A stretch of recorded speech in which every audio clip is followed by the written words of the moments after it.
everyone, we're back and we are ready to read Krindlekrax again. We are on chapter 19. The next morning in school, rehearsal started on the play Young Hal Oaktree. Hal Oaktree is the name of the hero. Elvis, holding a plastic sword and shield and clutching his football under his arm, stood in front of a cardboard and chicken wire dragon. Mr. Lace watched from behind the piano. "All right," Mr. Lace said. "Begin your speech, Elvis." Elvis took a deep breath. "Oh, you terrible monster," Elvis began in a voice that, despite being loud and thunderous, was flat and emotionless. You scary thing of...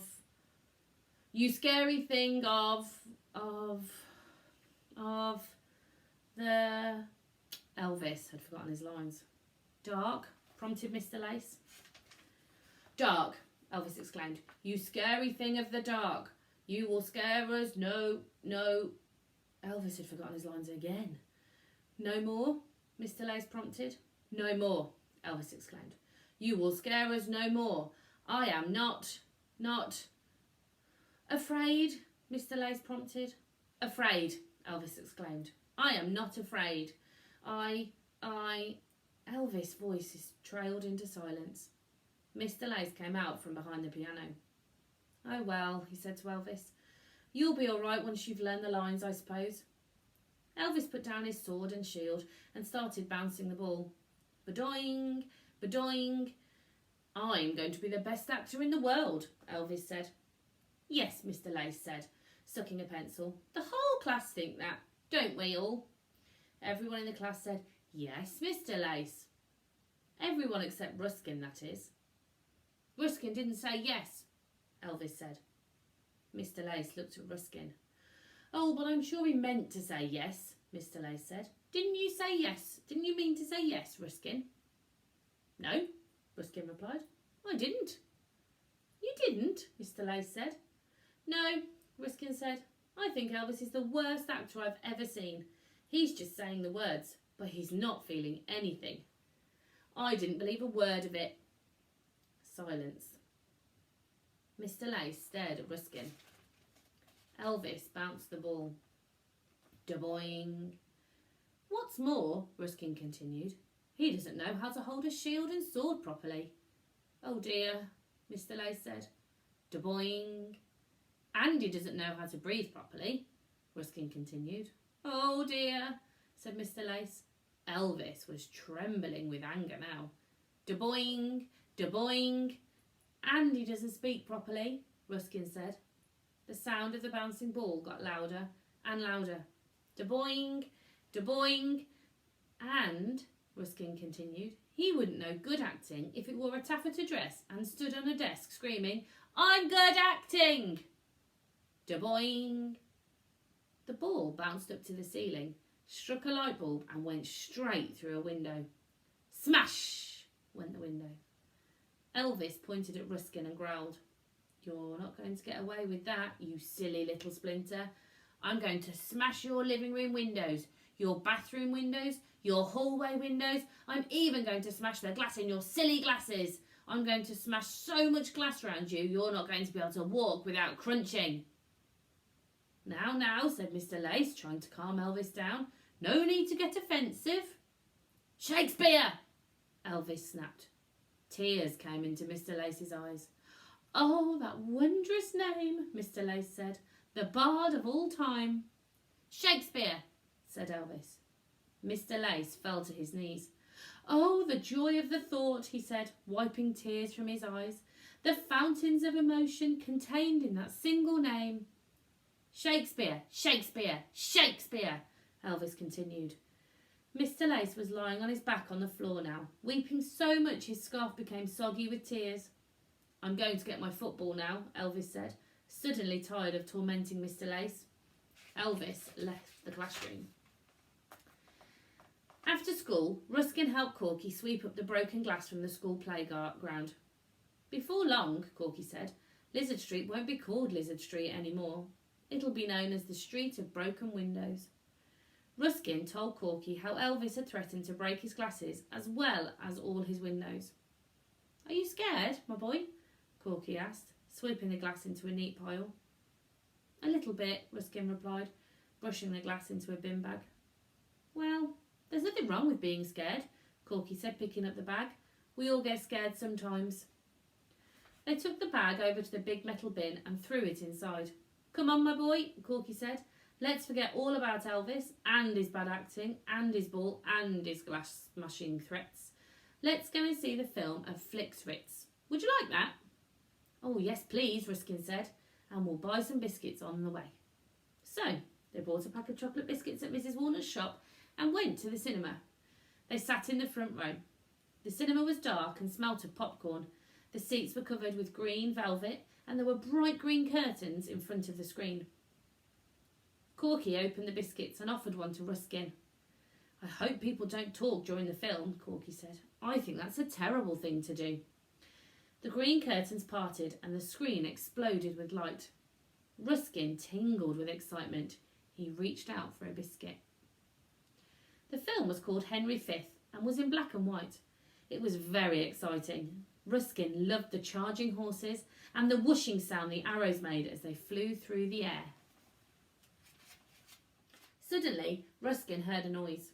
It was coming from the back of the cinema. Da-boing went the noise. Ruskin looked behind him and saw Elvis Cave sitting next to Sparky Walnut. The two of them were laughing and giggling and jeering at the film. Elvis was bouncing his football. Shh, Ruskin said. Free country, Elvis said. Can do what I like, can't I, Sparky? Yes, sir, said Sparky. Corky turned around and waved his walking stick at Elvis and Sparky. It's bad manners, Corky said. Da-boing, was the only reply. Ruskin and Corky faced the front again and tried to enjoy the film, but all they could hear was the relentless da-boing of Elvis's football. Mr. Flick walked down the aisle holding a torch. The beam cut a neat white line through the dark like an electric finger. He pointed it at Elvis. Please be quiet, Mr. Flick said, straightening his bow tie. This is such a good film. Can't you hear the wonderful language? It's not English, Elvis complained. I don't understand a word of it. It's all rubbish. Right, Sparky? Yes, sir, Sparky said. But it is English, Mr. Flick said. It's the most wonderful English. It's by Shakespeare. Then Shakespeare can't write, Elvis sneered. Mr. Flick looked shocked. And it's boring, Elvis continued, standing up. He started to walk down the aisle towards the screen, bouncing the ball in front of him. Lots of silly actors in silly costumes and saying a lot of silly old twaddle, Elvis said. Da-boing, da-boing. Please, Mr. Flick said.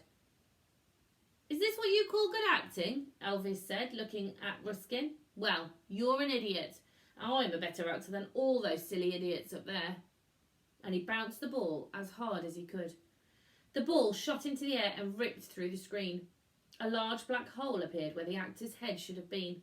Elvis screamed with laughter. Sparky screamed with laughter too. Mr. Flick just screamed. Elvis and Sparky ran out of the cinema and Mr. Flick stopped the film and turned the lights on. My poor screen, said Mr. Flick, running his fingers up and down his black velvet lapels. Now I won't be able to show any more films. Elvis's football is smashing everything in sight, Corky said. Everyone in Lizard Street spends most of their time sweeping up broken glass. He's such a wild boy. Someone has got to do something, said Mr. Flick. It can't just go on like this.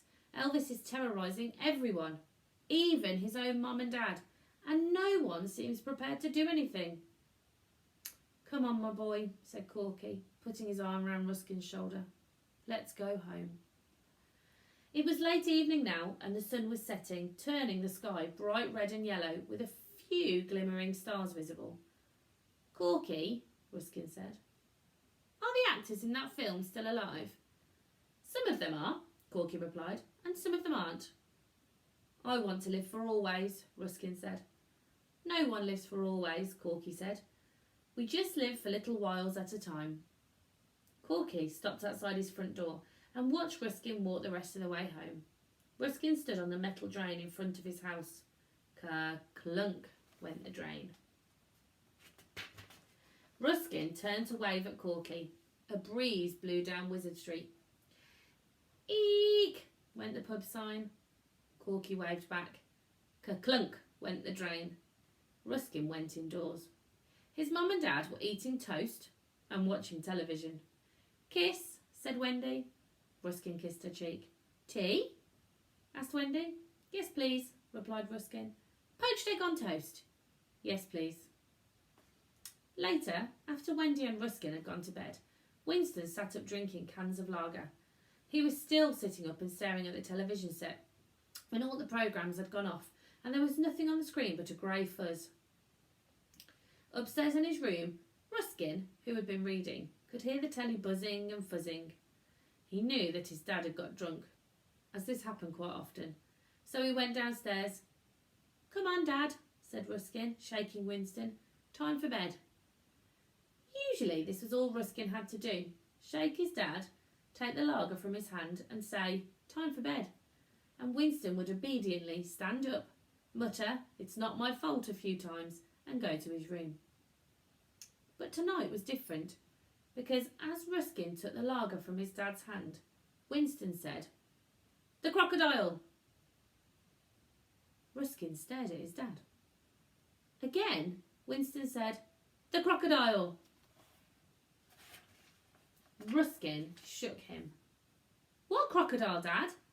Asked Ruskin. The one I took, mumbled Winston. Took from where, Dad? From the zoo. Winston continued to talk in his drunken sleep. And so it was that Ruskin learned why his dad had been sacked from his job as zookeeper, and how the baby crocodile that bit Corky's knee and grew to become Krindlekrax got into the sewer in the first place.